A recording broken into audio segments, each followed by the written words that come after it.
怎么，老女人打急眼了？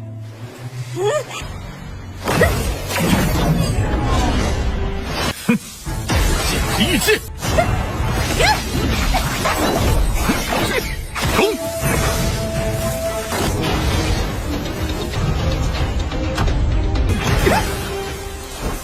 击杀剑！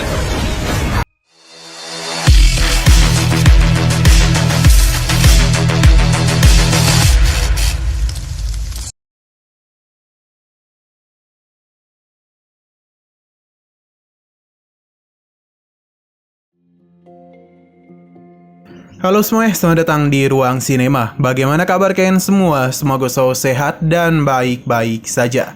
Pada hari ini kita akan kembali melanjutkan series Donghua Martial Master episode terbaru, yang mana ini adalah episode yang ke-504. Bagi yang baru bergabung dan series ini, kita sudah sediakan playlistnya. Jadi kalian bisa dengan mudah mencari di mana episode awal dari series ini. Tapi sebelum kita mulai episode terbarunya, kita akan melihat dulu apa saja yang telah terjadi pada episode sebelumnya, tepatnya pada episode 503. Pada hari Minggu kemarin, setelah berhasil mengalahkan Tetua Lin Jun, Qin Chen pun kembali melakukan penyerapan pada energi ruang di sini. Terlebih lagi, dia itu juga harus memulihkan diri secepat mungkin agar bisa melanjutkan perjalanannya. Sedangkan di sisi lain, Tetua Situ dan beberapa penjaga sedang melakukan perebutan kepada para penghuni asli.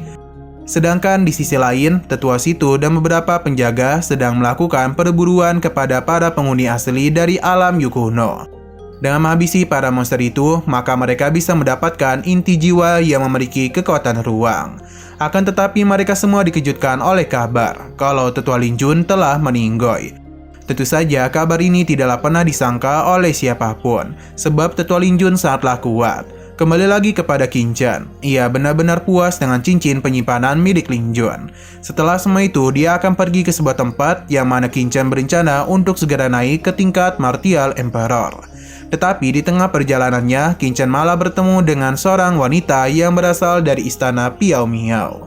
Sebenarnya Qin Chen tidaklah mau meladeninya, namun karena wanita ini begitu sombong, jadi Qin Chen akan menjahilinya. Sekarang kita akan melanjutkan episode terbarunya. Wanita ini begitu kesal karena Qin Chen dengan begitu berani menjelekkan nama pemaisurinya. Serangan pun langsung saja gadis ini lancarkan kepada Qin Chen. Namun bagi Qin Chen, semua itu tidaklah ada apa-apanya. Ia bahkan dengan santuy melepaskan pedangnya untuk bisa menahan serangan gadis itu. Sontak saja ia pun terkejut karena bagaimana bisa sebuah pedang bisa menahan kekuatannya.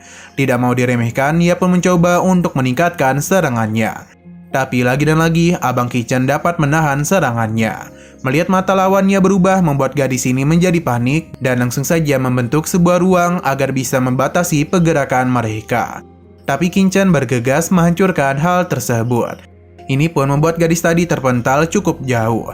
Qin Chen segera memanfaatkan hal itu untuk menyerang balik dirinya. Tapi berkat pertahanan yang gadis itu bentuk, ia masihlah bisa bertahan. Namun bukan berarti Qin Chen akan menghentikan serangannya.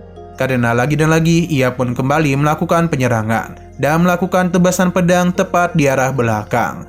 Untung saja gadis ini bergerak dengan cepat, jadi masihlah mampu untuk menghindari setiap serangannya.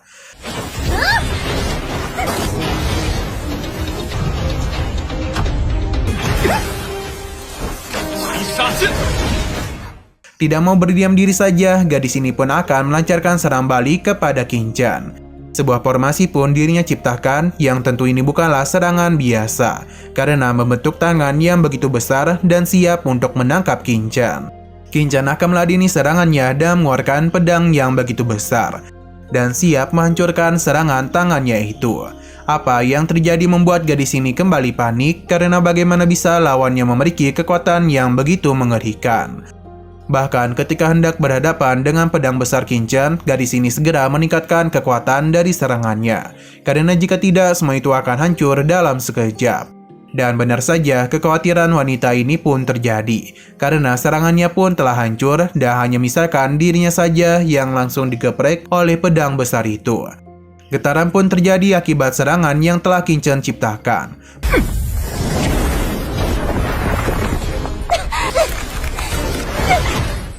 Meskipun telah terkena serangan secara langsung, gadis ini masihlah selamat dan hanya menerima luka dalam saja. Ia langsung saja memakan sebuah pil dan tidak ada niatan untuk melarikan diri dari pertarungan itu. Ketika ia memakan pil ini, seketika saja kekuatannya pun mengalami peningkatan. Entah pil apakah itu, karena selain meningkatkan kekuatan, tubuh gadis ini kembali pulih dan langsung saja melancarkan serangan balik kepada Qingchen. Untung saja tombak ini masihlah bisa ditahan olehnya. Namun serangan gadis ini telah menciptakan ledakan kekuatan yang begitu besar. Pertarungan pun kembali lagi terjadi di antara mereka. Dan lagi menghancurkan formasinya untuk menghentikan semua pertahanan yang ada di hadapannya. Dan gadis ini langsung saja menggunakan formasinya untuk menghentikan semua pergerakan yang ada di depannya. Qingchen tidak bisa kabur karena formasi itu bergerak dengan cepat. Alhasil pergerakannya pun harus dihentikan. Dia mengenal baik teknik ini, jadi dia akan mencoba untuk melawannya dan teknik pedang yang Qingchen miliki. Dan begitu susah payah, Qingchen pun berhasil menggerakkan tubuhnya dan menghancurkan formasi ini dengan teknik pedangnya. Apa yang dia lakukan telah berhasil, bahkan membuat gadis ini terpental dan harus menekan serangan Qingchen.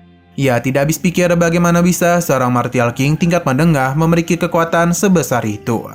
Qingchen lagi memberikan serangannya, dan ini adalah teratai api yang langsung saja dia lemparkan kepada gadis itu. Menerima serangan sebesar ini tentu tidaklah bisa ia tahan dan membuat gadis itu pun terpental cukup jauh.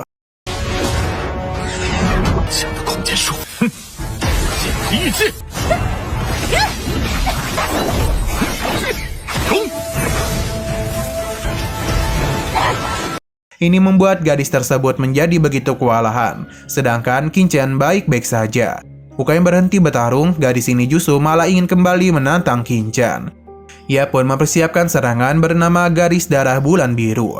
Entah teknik apakah itu, sebab bebatuan yang ada di bawah mulai terhisap ke dalam serangan gadis ini, yang seakan-akan itu adalah sebuah lubang hitam yang mampu menyerap segala hal yang ada di depannya. Untuk Qingchen sendiri tidaklah takut, karena bagaimanapun ini adalah teknik manipulasi ruang yang sebelumnya pernah dia ajarkan kepada Sang Guan Xier. Siapa yang menduga kalau teknik ini justru dilancarkan kepadanya. Qingchen pun mulai mengeluarkan hartanya, karena semua itu tidak akan bisa diserap oleh gadis itu. Benar saja serangan Qingchen kembali mementalkannya.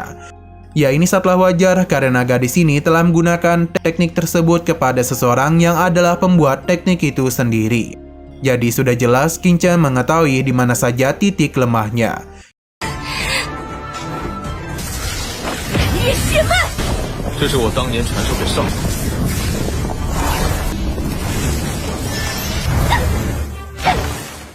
Qingchen mulai menyadari kalau gadis ini pasti adalah pemimpin dinasti Yuan. Qingchen pun menyadari kalau gadis ini pasti memiliki posisi yang tinggi, karena teknik pengendalian kekuatannya sangatlah halus. Untuk sementara waktu, Qingchen tidaklah boleh berurusan terlalu lama dengan gadis itu. Jadi dia pun memutuskan untuk pergi melarikan diri dari hadapannya. Hanya saja wanita ini tidak ada niatan untuk membiarkannya lari begitu saja. Pengejaran pun mulai dia lakukan kepada Qingchen sambil memberikan beberapa serangan agar bisa menumbangkannya. Untuk Qingchen sendiri tidaklah mau meladeninya dan terus berusaha untuk meningkatkan kecepatannya. Alhasil gadis ini pun cukup kesulitan dalam mengejar Qingchen. Ia hanya bisa berharap serangannya mampu menumbangkan Qingchen. Tapi apa daya, Qingchen dah mudah menghindarinya. Malahan Qingchen mulai meremehkan wanita itu dan mengatainya sebagai wanita tua. Tentu apa yang Qingchen katakan membuat gadis ini menjadi begitu marah. Karena bagaimana bisa wanita cantik sepertinya dipanggil sebagai wanita tua. Ia pun berjanji kalau pada hari ini Qingchen akan mati di tangannya, karena jika tidak dia bukanlah seorang manusia. Kejar-kejaran pun kembali terjadi, namun ada yang berbeda karena kali ini gadis itu mencoba untuk terus meningkatkan serangannya, sambil mempercepat pergerakannya sampai batas maksimal. Nah, pada harinya Qingchen pun merasakan sesuatu, kalau ini adalah tempat yang ia cari-cari. Dia pun berhenti diikuti juga oleh wanita itu, karena tempat ini memiliki begitu banyak energi yang melimpah. Ia pun tidak akan membiarkan Qingchen lari lagi.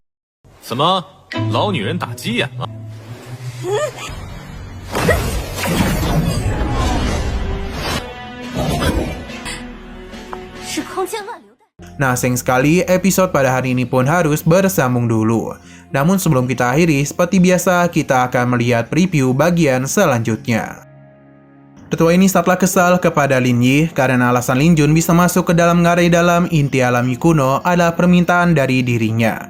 Sedangkan Lin Yi itu tidaklah tahu seberapa berbahayanya tempat tersebut. Alhasil tetua ini yang kesal pun memberikan pukulan manja kepada Lin Yi, yang mana dia itu sama sekali tidak tahu apa yang telah terjadi. Alhasil tetua ini pun memberitahu kalau Lin Jun telah meninggoy. Apa yang dia katakan sontak saja membuat Lin Yi terkejut dan tidak bisa berkata-kata lagi. 是因为你。对啊，怎么了？ Oke, sekian dulu pada video kali ini. Untuk video selanjutnya akan segera hadir. Jadi bagi kalian yang ingin mengikuti series ini, langsung saja klik subscribe dan aktifkan loncengnya. Terima kasih yang sudah menonton video sampai habis. Jika kalian suka pada video ini, klik like dan share ke teman-teman kalian tentang channel ini. Dan ditunggu aja kelanjutannya. Oke, sampai jumpa di video selanjutnya.